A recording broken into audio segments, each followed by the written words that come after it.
Hi, and welcome to this video about the Repco integration in the series of the Repco integration.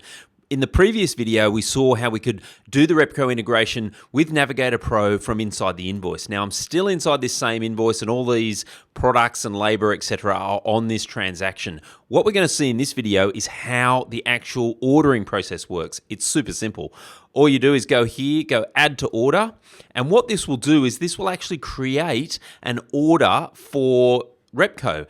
And so it pulls over all the products that require ordering. So it doesn't have, for example, labor and things like consumables and so on. And then what I do is I can go and send this order over to Navigator Pro. So I go send to Navigator Pro and it will come up with all of your stuff. And then you go send order.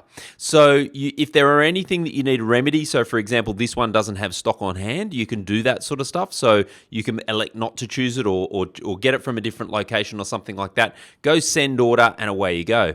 Now I'm on a test system for Navigator Pro, so I can't actually send the order, but once you've done that, it will then come back into Workshop software and it will automatically be processed and it will be an order that will then be outstanding, right? So it will say, we've already sent this off to Repco, right? So we've gone and sent it and that would have been done automatically.